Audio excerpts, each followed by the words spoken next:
Welcome to Business on the Vine. I'm your host, Lady Jen Du Plessis, and in this dynamic series, we dive into the challenges, breakthroughs, and victories of entrepreneurs who have turned their passion into success. Welcome. Well, hey, everybody. Welcome to Business on the Vine. I'm your host, Lady Jen Du Plessis, and with me today is Anthony A.B. Bourke. He's the CEO and founder of Mach Consulting. I'm so jealous that you guys always have the coolest names for companies. I swear. I love it. I love it. He is a highly experienced F-16 fighter pilot, traveled all over the country, all over the world. I want to talk to you about, you're one of the first pilots to fly your F-16 over New York City to defend us right after 9/11. So I want to get to talk about that, just to see about that experience. Right. But you are prior to, after leaving the military, thank you for your service. And he was a top producing mortgage person, which, as you all know, I used to be in the mortgage business as well. And that gave him additional experience in what he's going to be talking about today. He's the CEO and founder, again, of Mach Consulting, and he brings tactical knowledge and a vast business experience to the forefront of management training, the management training world. And you have a book titled The Art of Debrief. So we're going to be talking about that. Welcome to the show, AB. I'm delighted to have you here as a guest.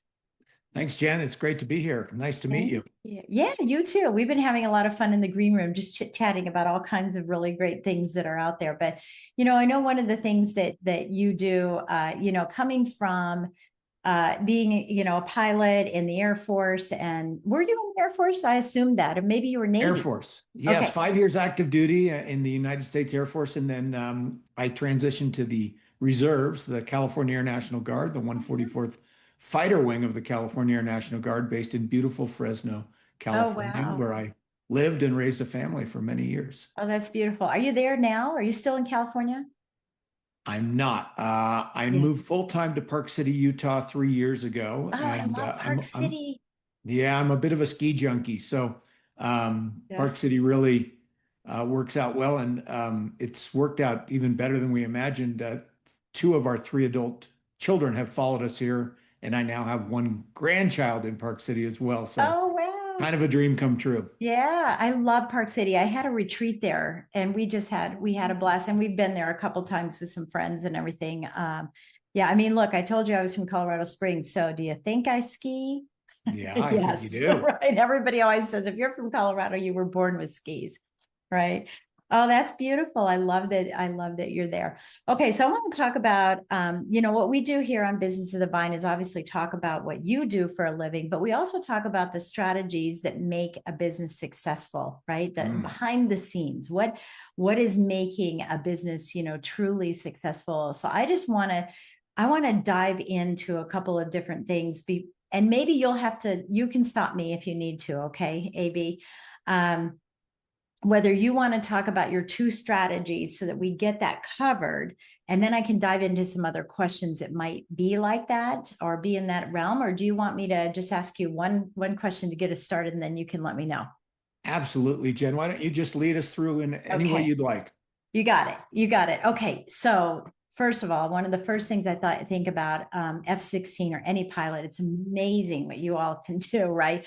But you make these life or death decisions, at Mach speed, right? At Mach speed. And then, you have these, in business, we have these high stakes decisions. And I find so often that business owners take forever to make a decision, right? So what is the biggest misconception that leaders have about decision making under pressure? The fear of making decisions under pressure. What do you think is that misconception?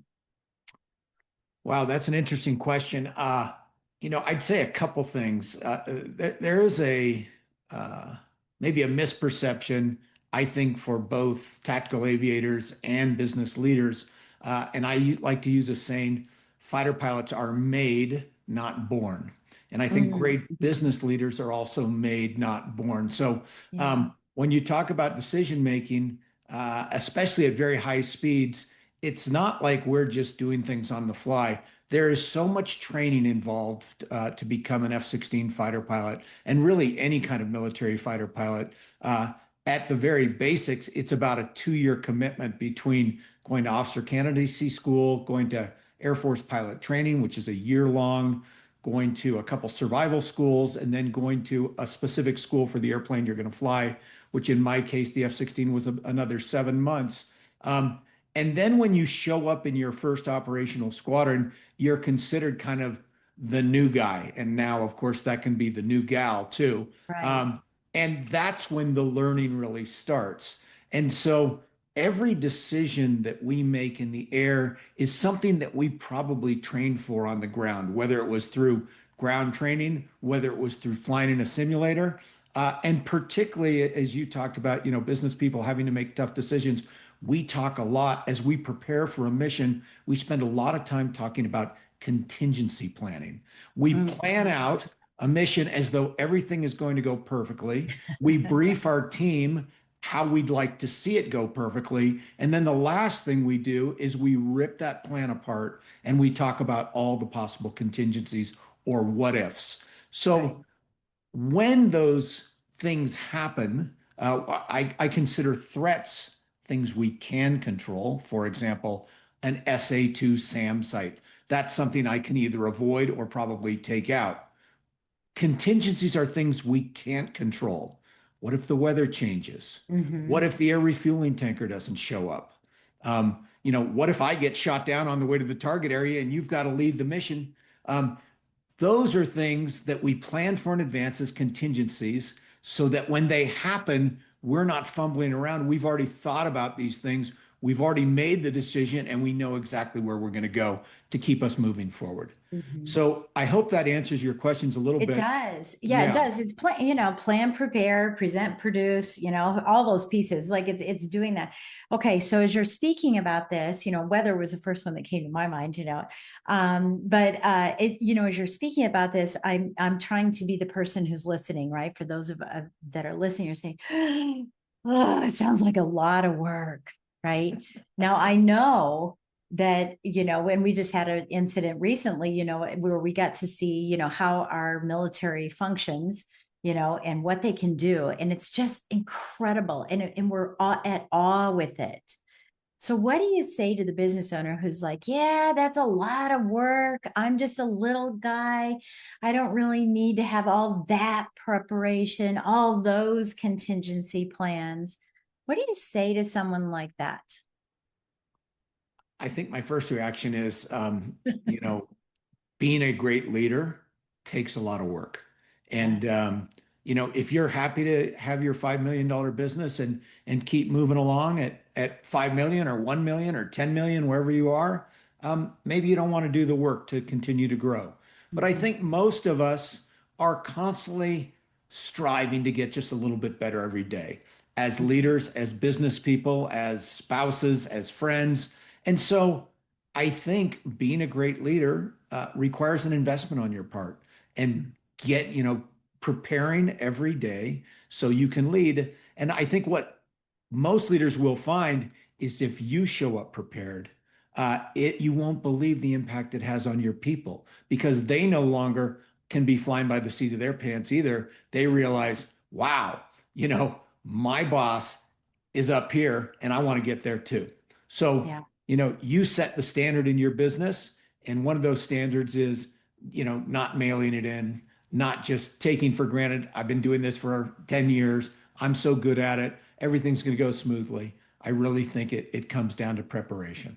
Yeah, and not looking at innovation, right? The innovative piece of what leadership is. Right now, it's going through a big transformation. And I'm sure you're feeling it. I know I'm feeling it in the world.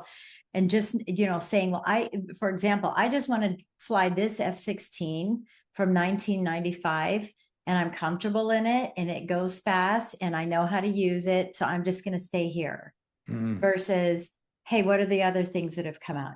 What new things have come out? So I love that you're saying that, it's a choice. I mean, we definitely have to choose whether or not we want to have that leadership to be, growing and expanding so that we can help others beneath us grow and expand as well. Okay, so we're still like, ooh, but it's a lot of work, right? So you've got a really cool strategy, a couple strategies. Why don't you share those with us before I ask you the next question? But just a couple of those, and I know what they are, and how you can make it simplified over the complexity that we just discussed. Yeah, and Jen, let's definitely come back to innovation. I actually think that fighter pilots are some of the great innovators in the world, and we're able to do that because we build processes and systems into the way we do business so that the daily processes are kind of standardized and we don't have to reinvent the wheel every day. And what that allows us to do is spend many more brain bites on what really matters, which is tactics, which is innovating, which is staying ahead of the competition and ahead of the threat. So we'll come back to that in a second. Yeah, I love that. I love that. Yeah, it's principles, right? The principles don't change, the tactics do. Yeah. Beautiful. Yeah. So as a fighter pilot and a business leader, I am a big believer in something that I call a feedback loop of regular briefing and debriefing. And really, the feedback loop is a way to instill or to drive a culture of continuous improvement in your business. So the feedback loop is essentially says, when we talk about briefing, you know what? You may be the best and the brightest fighter pilot in the world. You can have the greatest ideas or tactics or plans in your head.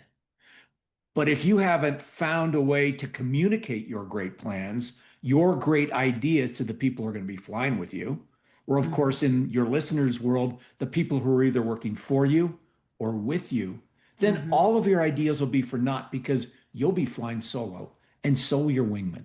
And that's why when fighter pilots get ready to fly any kind of mission, whether it's a 1 hour training mission or a 6 hour combat mission, even though we've been preparing for hours for our missions, or just like your listeners, in so many cases, we've been preparing for days or even weeks for our missions, just before we get ready to take off, or maybe better put in your viewers' language, just before you get ready to execute your day, your week, your key customer meetings and events, fighter pilots always sit down and hold a briefing to ensure that when we walk out the door, jump in our cockpits, put on our helmets, and start engines, that we are going to be aligned, that we're going to be flying in formation, that we're going to execute the mission at the highest possible level.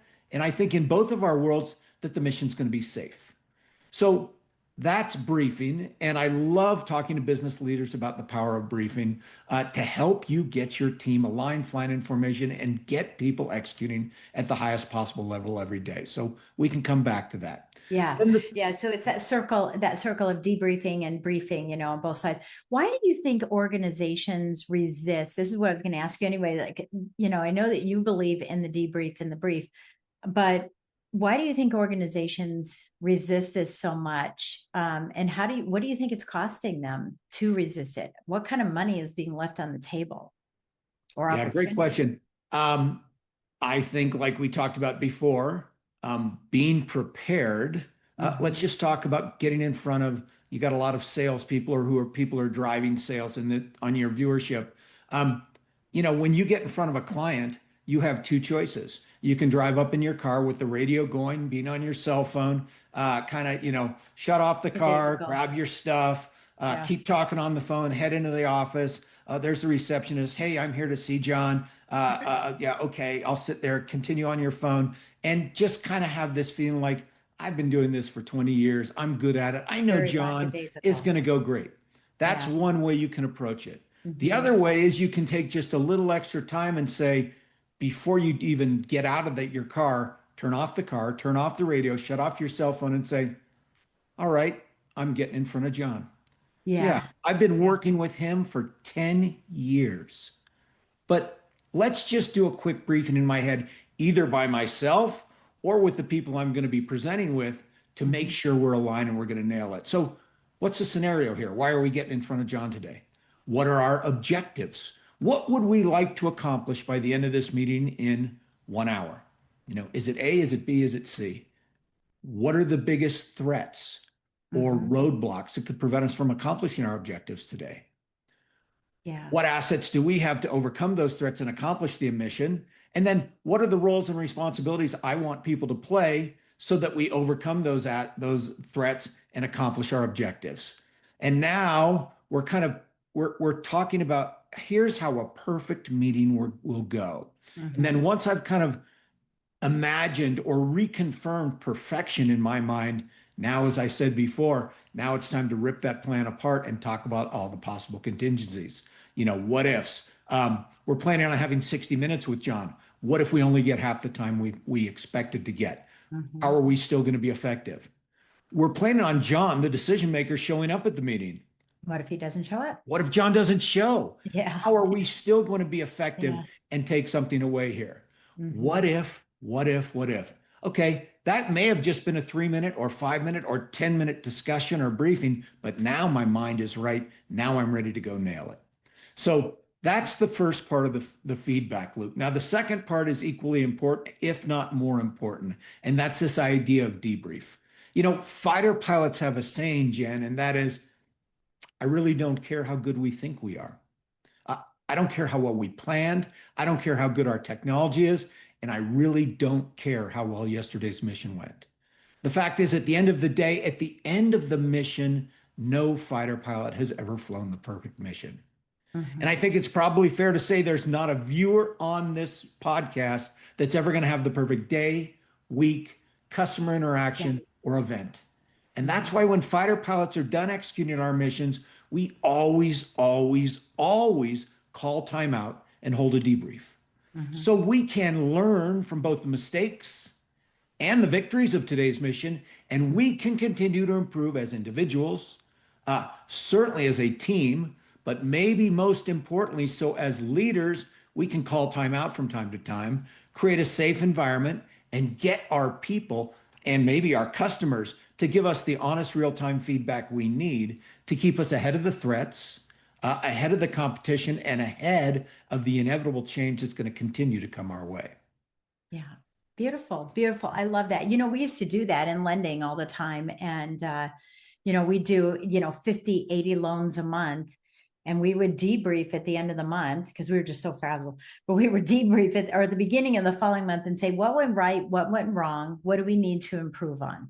Mhm. And, we'd look at, oh, this system had a kink in it. It had a kink 3 times. We can't do that anymore. I think I would have fixed it by then, but, but it had this But kink in maybe it. not. Yeah, or maybe not, but most of the time I'm because I'm a systems person. I'm like, that's never going to happen again. Let's work on it, right? But Sure. but we would do that debrief on a monthly basis, and it was really important. And especially getting for us as a business, getting midstream feedback. We had a CXO, a client experience officer, and I had them calling people during the middle of the process saying, what's going right, what's going wrong, have we been communicating, where are we lacking, so we could do course correction, right in the middle of that, to ensure that we had a successful mission, so to speak, for that particular loan. And it's something that we're doing in our business now, that we've done for the last 10 years in my business now. But I've forgotten that. I mean, it's just normal for me to do, I guess now. Sure. Yeah, It's part of your something that we have daily to we have or to put monthly in. hygiene. Yeah, Yeah. yeah, we have to put it in. Yeah, I So, love I love that you're saying that. Go ahead. well, as leaders, you may have some viewers sitting out there right now thinking, boy, I love this idea. I love this idea of debrief. It would be a nice way for me to give feedback to my people. And boy, I would love to get some feedback from them so I can continue to improve as a leader. But they may also be thinking to themselves, man, we have a lot of egos in our company. Oh, it's my next question. So how do Yeah, we yeah, create they an can be fatal. environment where you can get your people to give and receive the honest feedback we all need, to continue to move forward Yeah. without fear of reputational risk? Yeah. And quite honestly, I think this is on you as a leader. And I'll point out, a fighter squadron is also filled with very large egos. Oh, There's a yeah. lot of self-confidence in a fighter Yeah. squadron. I Yeah. joke sometimes that it's a wonder with the big heads that some people can even make it through the door. Um, Right. but as the leader of the debrief, I encourage you to be the first one to set the tone so people feel comfortable to give and receive feedback without reputational risk. So how could you do that? Um, in a fighter squadron, it's quite typical to start out as the leader and say, "Boy, team, fantastic mission today. I mean, we were bombs on target. We were on time. We were in formation. We looked good. We sounded good on the radio. I mean, just great job to everybody. Nice work." But you know, as I was walking back from the ramp, just thinking about the mission, I realized today, as your leader, I kind of planned our mission in a vacuum. And that's a hit on me. I should have gotten all three of you involved with me. Four heads are better than one. You would have had more ownership with the plan. So hit on me when we do this again tomorrow or next week. I promise you, I'll get you more engaged. Now, what have I just done there, Jen? I've I've disarmed people. I've Yeah. made them feel like, wow. I mean, if Hey, the I'm not boss, perfect either. that's Yeah. right. Yeah. This is the I'm safe vulnerable. zone. Yeah. So some people like that technique. I call it unzipping the flight suit first and opening your chest for daggers. Yeah. Some people think, hmm, that's not how I want to start a debrief. I don't, I'm not comfortable with that. So another technique you might consider is just saying, hey, Jen, for the next 10 minutes, we're debriefing. We just had a great meeting, but I just want you to remember this is all about learning and getting better. So I may provide some direct feedback to you, but I also hope you'll do the same for me. I Yeah. can't be better as your wingman without your feedback. And by the way, Jen, just remember what's said in the debrief stays in the debrief. We're not going to go disseminate this to everyone else. We may generically capture lessons learned and roll them into tomorrow's plan, but what's said in the debrief stays in the debrief. Yeah. This is a safe zone and it's all about learning. Right. Well, and Whatever this you is do as where a you're leader, growing. go ahead. Yeah, I was saying this is where your company ends up growing because, for example, when we do that, course correction or we do the CXO call, it's an opportunity to deploy, and I use those words to deploy new ideas and let our clients know that we deployed them because of their feedback. We called it we go versus ego. I love it. I love Right? it. Yeah. Where we are going to go together versus the ego going. So we're all moving in that same direction for the betterment of everybody, the client and us, our own development, etc. So I love that you've said that. Yeah, because I think that ego can be very fatal. And a lot of times elite performers, it's that healthy confidence versus a destructive ego. And they can't seem to see the difference. And as leaders, if we don't have coaches helping us, right, we can't see our own ears. If if we don't have someone coaching us, then we're just sitting up on top with all of that ego, and it never, this is the difference between, you've heard this, stop working harder, work smarter. Yeah. I believe in working higher. Mm. Taking it to that next level. And this is what you're proposing for everyone who's listening here, is that you can work smarter, you can work harder, whatever you want to do, but taking it to that next level requires presence, being present, being willing to sacrifice your vulnerability a little bit right here and there too, for the betterment of the whole group. And I believe that's what you're talking about. And I think it's absolutely wonderful. So 100% yeah, driving a culture of continuous improvement. We can't fix absolutely. everything tomorrow, but we Yeah. can get a little bit better tomorrow. And we can get a little bit better by Friday. And we can get better by the end of the month and by the end of the year. Wow. Constantly driving a culture of continuous improvement. Yeah. So this brings up a really good question. What performance habits, translate directly to, and I'm looking for performance habits that would translate from a pilot, right, or being in the military to a business. What are some habits Mm. that can transform your performance? Yeah. One that really jumps out for me is this idea within your business of developing standards. When I talk about standards in a fighter squadron, we try to standardize as much as we can in the squadron so that we don't have to reinvent the wheel every day. And as I said Right. earlier, we can spend much more time thinking about innovating. We can spend much more time thinking about tactics. So, for example, we standardize the way we dress. We all wear the exact same uniform. I don't have to get up in the morning and think about what I'm going to wear. I Right. just, Right. yeah. And Yeah. how many companies do you know have really done a successful job with that? Of this is the way we dress, whether you're wearing a Starbucks apron with a certain kind of shirt, or whether you're a company that just says, hey, we always wear button down shirts. We wear the company pin, whatever it is, let's standardize the way we dress. But then let's standardize the way we do business. I'll just give you a couple quick examples. We talked about briefing. In my squadron, it's standard. We always brief 90 minutes before takeoff. So if you Exactly. and I are taking off at 9:30 a.m. tomorrow morning, I don't have to call you tonight and say, Jen, make sure you're there at 8 a.m. because we're going to Right. be briefing it at 8 a.m. Hmm. In fact, Jen, the only reason I might call you tonight is if it's a super complex mission. I might call you up and say, hey, Jen, tomorrow's a really super complex mission. We're going to brief up 2 hours prior, non-standard. Make sure you're there by 7:30. But if nothing is said, Jen knows and I know we'll be briefing Right. at 8 because it's how we do business. Yeah. And so building up that standard, that foundation, right? Not the thin line of foundation, not the lasagna foundation, right? But a really thick, thick foundation so that those standards just become the performance habits. And then you can focus on the innovation. I'm simply repeating what you're saying because that, Sure. I mean, it's Les Brown always says, I say this all the time. Les Brown always says, if you do it's hard, your life will be easy. But if you do it's easy, your life will be hard, right?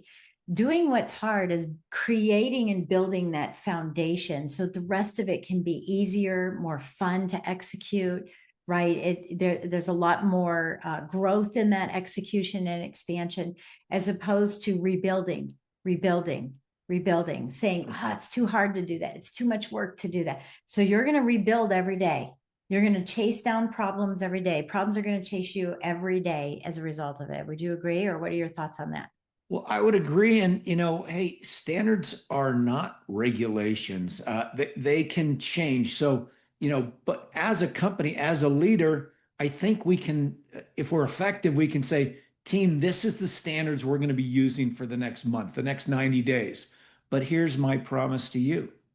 In 90 days, we're going to get together, we're going to close the door, and we're going to hold a debrief and see how you feel about them. And we can change those standards to change with the changing environment. But for now, everyone should know this is how we do business as a team.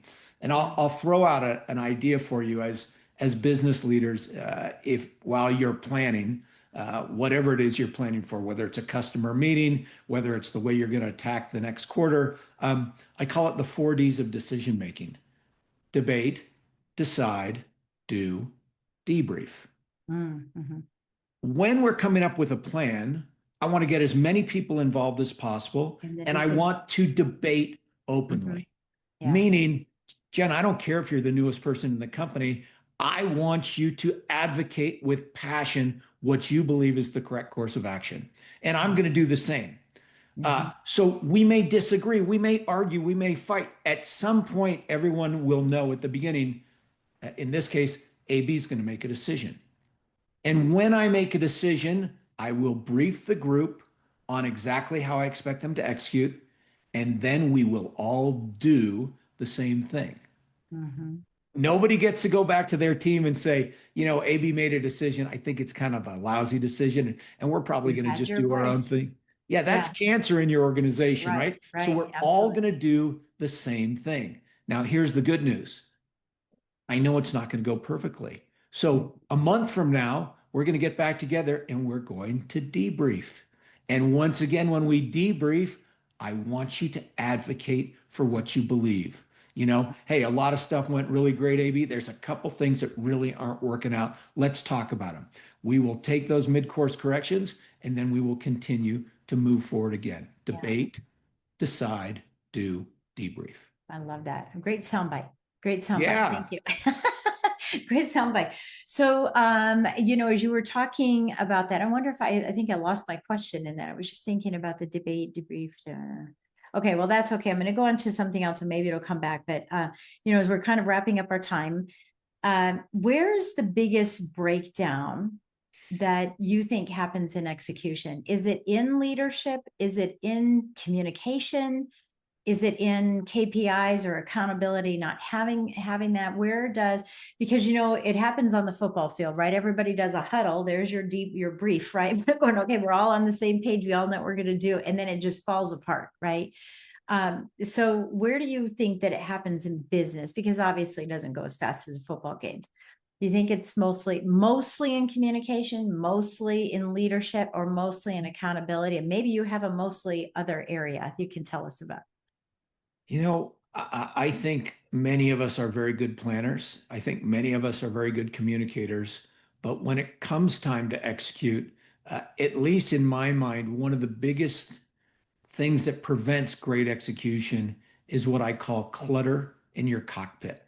Okay. Um, how does a fighter pilot fly a jet 100 feet above the ground at speeds of over 500 miles an hour and stay focused on our primary mission of putting weapons on target and not running that airplane to the dirt, and yet still juggle the myriad tasks we have to juggle to be effective? Mhm. And how can business leaders and business people do the same?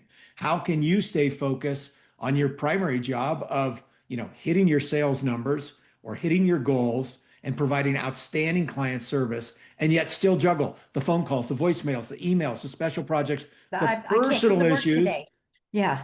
that tend to provide clutter in all of our cockpits and could cause you to fly your business or your deal into the ground.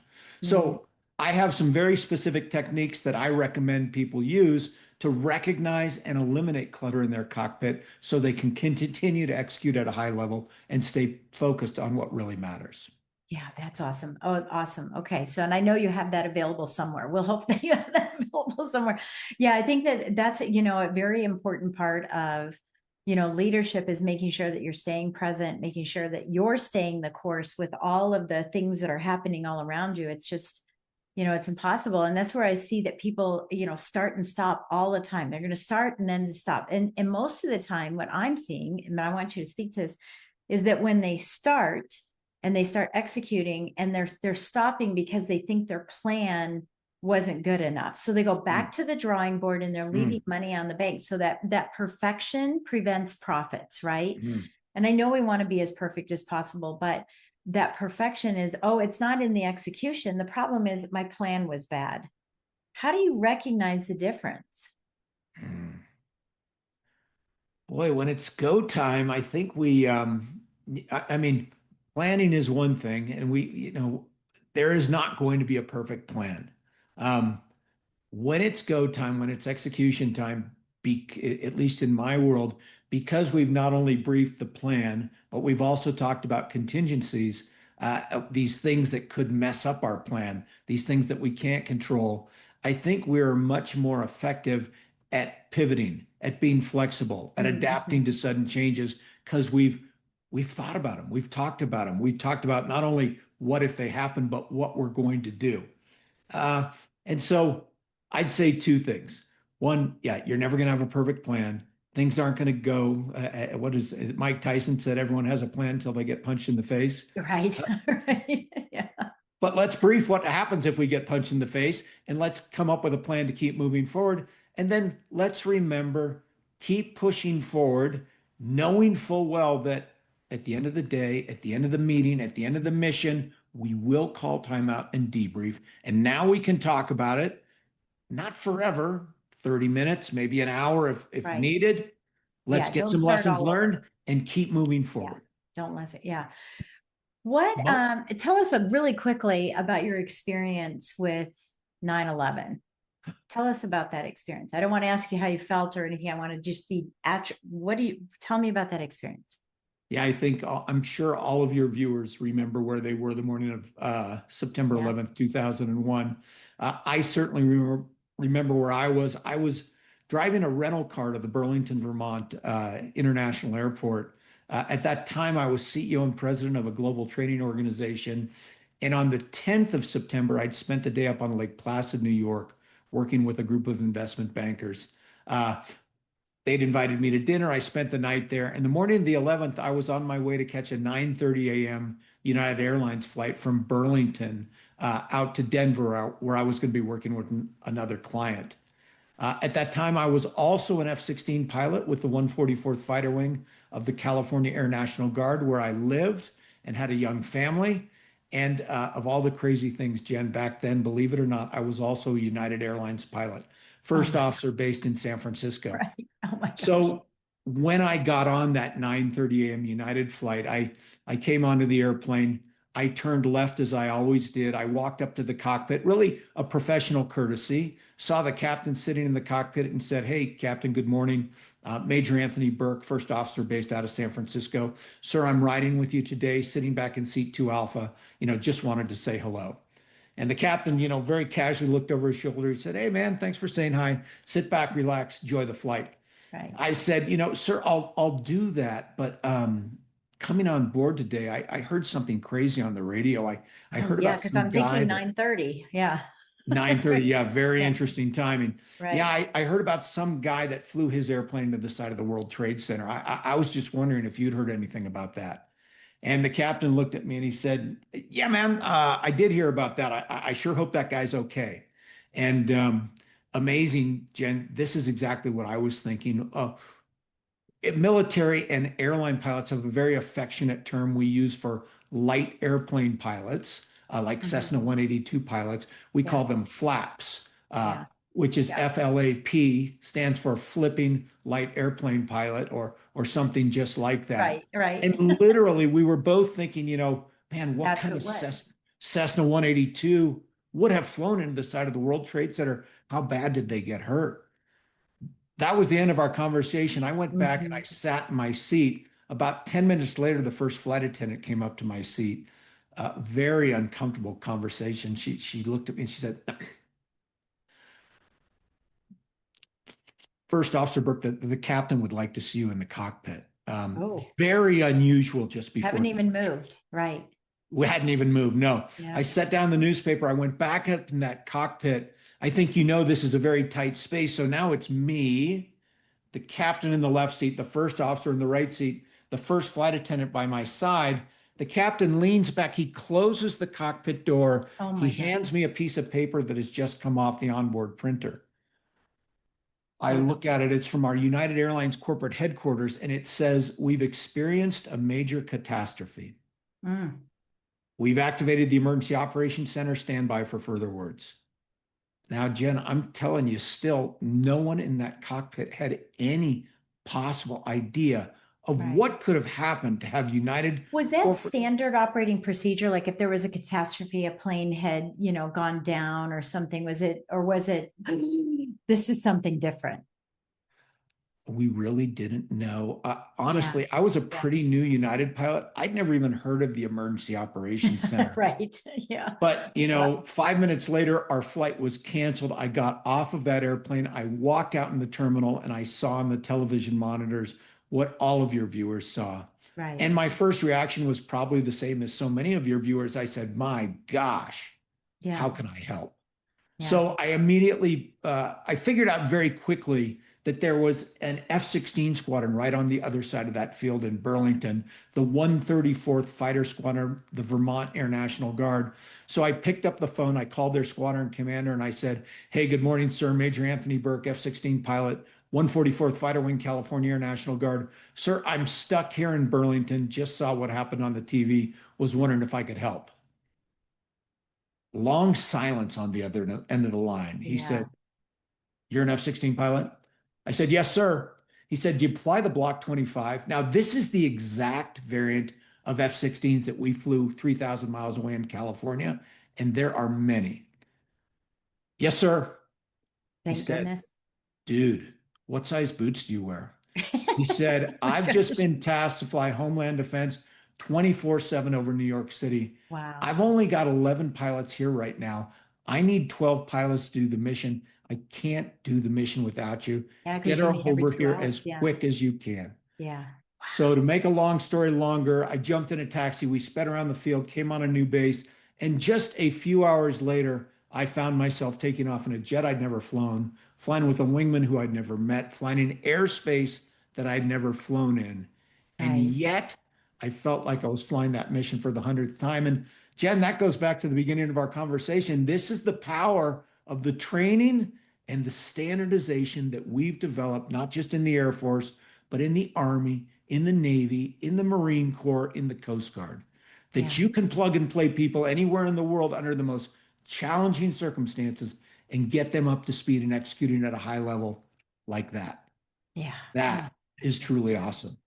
Yeah, that's beautiful. I mean, it's a beautiful story. It's tragic, but it comes back to exactly why, you were there for a reason, right? I'm sure you had to go through a whole bunch of, commanders calling and go, yes, it's really him. He's not just saying it, right? All of that. But Wow, what a beautiful story, to have contributed to the safety. And again, thank you for your service, because it does mean a lot to all of us, that are listening, and love it.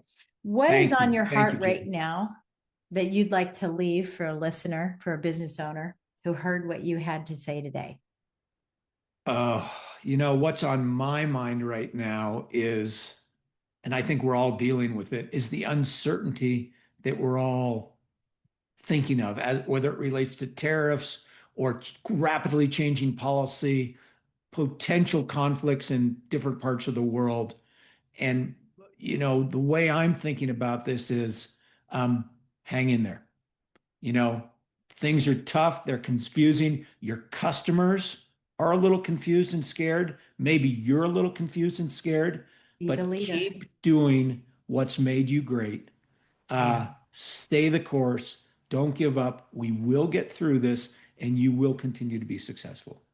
Yeah. Yeah. Be the leader, right? It's be the leader in every relationship and everything that we do. We have to be that leader. And yeah, that's beautiful. Thank Your you so people are much. looking at you to see not what you're saying, but how you're behaving. Yes. Kind of Yeah. like Oh, raising that's that kids. silent thing, right? It's silent because you don't know who's watching.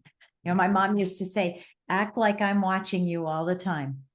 I Right? like it. I like it. Because when she's watching, I'm in trouble, right?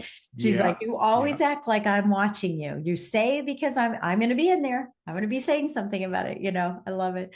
It's been such an honor to have you here on the show, AB. Thank you so much for giving us such great insight in such a unique, different way that I've experienced once, but not to this depth of this comparison against pilots and or the military and business. I think it's awesome. I think that it's very unique to what you can provide. And we're going to have all of your links in the show notes so that you all can get in touch with him if you want him to come and speak at your company, if you'd like to coach with him.